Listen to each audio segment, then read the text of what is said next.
Bueno, vean, para ser un estadista se requieren demasiadas cosas, no es fácil. Se necesita hasta cierto punto una preparación eh, sobre temas mínimo de economía, relaciones internacionales, derecho y obviamente un poco de, digamos, ahí hay una mezcla entre conocimiento y habilidad en materia política, pues que digamos no muchas personas tienen. De hecho, pues en la historia, pues estas estadistas ha habido muy pocos en comparación con todos los mandatarios que han existido. Eso por un lado, pero digamos que a nivel de democracia, a nivel político, en un sistema democrático, digamos, si usted quiere cambiar el Estado o el modelo de Estado que existe, hay principalmente hay dos maneras de hacerlo. La primera es la típica latinoamericana, ya lo decía Benedict Anderson, esta idea del superhombre, del prócer, que va a cambiar un país. Esto es de cuño latinoamericano, exclusivamente latinoamericano. No sé qué comimos acá, pero aquí todos creen que eso funciona así. Y es básicamente el tipo que consigue un apoyo popular tan fuerte que obliga a las fuerzas políticas a unirse sí o sí a lo que el tipo está pensando. Entonces, digamos, eso por ejemplo fue lo que pasó, entre otras cosas, con Hugo Chávez a finales del siglo pasado, en el 98, lo que pasó con Nayib Bukele recientemente. Aquí en Colombia el presidente que tuvimos en 2002 hizo exactamente eso. Hasta cierto punto, digamos, en un aspecto más negativo fue también lo que pasó con Donald Trump. Que son como los prohombres, ¿no? Los superhombres que ellos solos llegan y van a cambiar un país. Esa, digamos, es una forma de hacerla, que fue digamos, el método al que le apostó Milei. Está la segunda forma, que es la forma que yo considero la correcta, es la apropiada, es la que se pensó, o digamos desde la teoría democrática es la que se había pensado que iba a funcionar, que es la que funciona más que todo en Europa, que es más que este culto a la personalidad del líder, es esta persona que sigue siendo un líder, pero que lo que logra es acuerdos con las fuerzas políticas y que busca la unión de la nación para sacar adelante un proyecto común. Digamos, en ese caso se podría pensar, qué sé yo, por ejemplo, en un Nelson Mandela. A pesar de toda la oposición que tuvo, básicamente esa fue la forma como él gobernó. Pues esa es la idea que tenía cuando entró a gobernar. Más que Nelson Mandela, uno podría pensar más que en Frederick de Klerk, ¿no? O sea, digamos, esta idea de poder lograr superar diferencias, qué sé yo, uno piensa en Angela Merkel, en François Mitterrand, digamos que por ejemplo el establishment gringo hasta 2016 funciona así. Pues claro, hay grandes líderes norteamericanos como Teddy Roosevelt, pero más allá de eso el establishment de por sí estadounidense funcionó mucho tiempo así, ¿no? Pensando más en un tema de nación y en un tema de que hay ciertas cosas que sobrepasan el interés político y que en ese sentido se pueden llegar a acuerdos. En el caso específico de Javier Milei, él se fue por la primera. Él decidió que la forma de cambiar el Estado argentino tenía que ser por medio de que él se iba a convertir en este líder con un apoyo popular, un respaldo popular tan fuerte que él iba a cambiar toda la clase política argentina. Digamos, el discurso es un discurso hermoso, sobre todo por el nuevo Estado que él proponía, pero pues lo que mostraron las elecciones pasadas es que pues ese plan falló. El plan falló. Ese plan, digamos, habría estado supeditado a uno de dos escenarios después de estas últimas elecciones. Uno sería que Milei ganara en primera vuelta, o dos sería que hubiera un balotaje, es decir, hubiera una segunda vuelta, pero esa segunda vuelta fuera entre Milei y el candidato de Juntos por el Cambio, o sea, Patricia Bullrich, que tampoco se dio. Ninguno de los dos escenarios se dio. Se dio el peor escenario posible, digamos, para la estrategia del objetivo que estaba pensando Milei, y es que el kirchnerismo rebotó, dio un mensaje político contundente, y esto pues no hay que negarlo, a pesar de el gobierno que han tenido, este último gobierno que tiene a Argentina con los peores indicadores posibles, un país que no se lo merecía, o sea, un país que estuvo a punto de ser potencia mundial, hoy se encuentra entre los primeros lugares desde el índice mundial de miseria. Es considerado una economía de frontera por los expertos internacionales. Cada vez cae más en el IDH, una hiperinflación desbordada. Digamos que es como un ejemplo, un antiejemplo, un ejemplo que nadie quiere seguir en estos momentos, gracias en parte a este último gobierno. Digamos, hay problemas más estructurales que tiene el país, que vienen desde tiempo atrás. Por ejemplo, una economía hiperinflacionaria es un problema del cual, o sea, eso es un problema constante que tienen ellos. En parte sí es culpa del gobierno, pero el problema también es más estructural. El hecho es que, digamos, la apuesta de Milei tenía inevitablemente que pasar por darle un golpe político al kirchnerismo del cual les fuera muy difícil recuperarse, y ese golpe político podía ser, como lo dije, una de dos: o que Milei tuviera un respaldo popular tan fuerte que ganara en primera vuelta y obligar a las fuerzas políticas a negociar con él. Y por eso es que, una vez más, él quemó tantos puentes en su llegada, en su camino a la presidencia.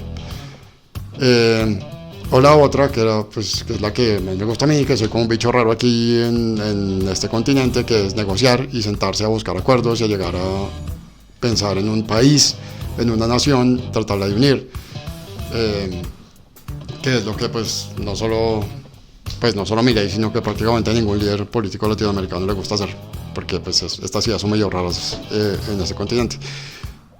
Pero digamos que con la situación como está,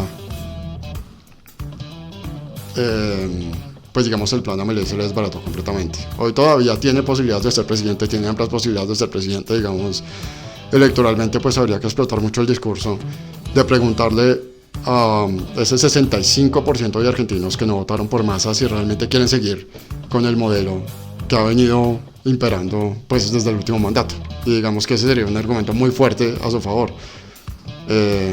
Pues otro de los temas que es muy importante acá es que estamos ante la meca del fútbol, y los argentinos saben mejor que nadie que un partido no acaba sino hasta el minuto 90. Entonces digamos que a pesar de la derrota, lo que seguramente se viene es un trabajo aún mucho más fuerte, un trabajo electoral mucho más fuerte, pues con la intención de ganar. Pero el tema aquí, y creo que es lo más importante a resaltar, es que sí, claro, obviamente el primer paso es ganar, pero hay un tema mucho más de fondo aún y mucho más importante, y es que Milei, si gana, que esté en capacidad de hacer las reformas que él había planteado hacer. Y como está planteada la situación, digamos, ahí las noticias son pésimas, son muy malas, porque es que aún así gane, ya no tendría la fuerza política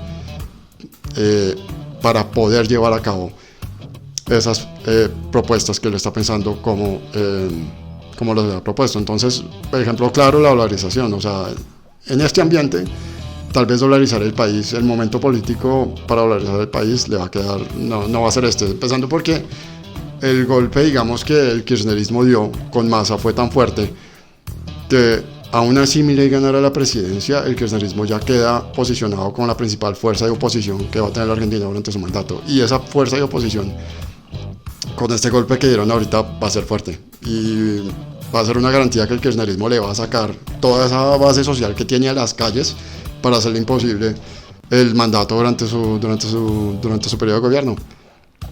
Y además, a nivel político le va a dificultar muchísimo poder sacar adelante, por ejemplo, una reforma como es la dolarización del país. Entonces, eso por un lado, pero es que además, como Milei quemó los puentes con las otras fuerzas políticas, él no le queda de otra. Digamos, en estos momentos la única opción que realmente le queda es, y digamos, los que vieron el video que yo hice, el primero que hice sobre el tema, se le estaba criticando eso, es precisamente empezar a tender puentes para lograr acuerdos con las fuerzas políticas que sean de cierta manera afines a su forma de pensar, para lograr mayorías. En este caso, Juntos por el Cambio era la opción pues más obvia, ¿no? Que digamos, eso ya se quemó porque Bullrich ya salió a decir que ellos no iban a ceder ante el populismo, que me imagino es una indirecta para él. Así que digamos que ese puente, como se ve ahora, ya se quemó. Entonces, ¿con quién va a gobernar? O sea, ¿con quién va a hacer mayorías? Si ni siquiera tuvo mayorías en primera vuelta. Sí, entonces uno pensaría que aún así él llegara a ser presidente ya estaría obligado a tratar de tender o reconstruir esos puentes que él mismo quemó, y reconstruirlos implicaría hacer concesiones, lo cual pues obviamente implica que ya este modelo que él había pensado pues ya no va, ya no iría, sería una cosa mucho más moderada, que igual sería buena, pero entonces hay que ya bajarle a las expectativas. Entonces la forma como yo personalmente lo veo es que si él llegara a la presidencia, si lograra durante su mandato manejar un buen plan, digamos una buena estrategia de seguridad que sea eficiente, que sea efectiva, que logre poner a los criminales tras las rejas en lugar de abrazarlos, si logra mantener la economía argentina estable, si logra estabilizarla y acabar con el tema de la inflación, y si logra mantener una gestión que mantenga unos buenos índices de porcentaje, capaz podría convertir en el siguiente mandato a quien lo suceda, digamos a todo su movimiento, una opción de poder que sí logre llevar a cabo los cambios que él está proponiendo. Esa, digamos, sería como el mejor escenario que estoy viendo en estos momentos. Y a nivel, digamos, ya más regional, pues el escenario es un poco más negro porque, como lo decía, digamos, esta alternativa liberal de Milei era como la alternativa real a todo el problema socialista que estamos teniendo en el continente, porque pues derrotado Milei nos tocaría volver al mismo conservadurismo inepto que desde 2016 sigue llenando la boca diciendo que ellos nos van a proteger contra el socialismo, y vea cómo está el continente, todo rojo. De excelente trabajo. O sea, es decir, no tenemos nada. O sea, la cosa se está pintando muy mal. Uno pensaría o esperaría que tal vez habría una esperanza si lográramos como entender que tal vez a nivel de ese conservadurismo podríamos necesitar más líderes como la calle Pou y menos líderes como Jair Bolsonaro, Álvaro Uribe o Nayib Bukele. Y si lográramos hacer eso, o el mismo Castro, o sea, si lográramos hacer eso, posicionar este tipo de líderes que son conservadores como más eficientes y más coherentes y que la tienen un poco más clara, capaz que por ahí habría una opción. Pero pues hay que ser sinceros, en estos momentos pues a nivel continental la situación está muy compleja, muy compleja, y pues a nivel de Argentina el kirchnerismo está ahí y ya dejó claro que no se va a ir en un largo tiempo, van a estar aquí por un muy largo tiempo. Así que bueno, democracia es democracia, eso fue lo que se eligió. ¿Qué le podemos hacer? O sea, aquí en Colombia 11 millones de personas decidieron mandar el país por el barranco. Pues así es como funciona la democracia. Así que, pues bueno, hay que sobrevivir, ajustarse a las situaciones. Bye.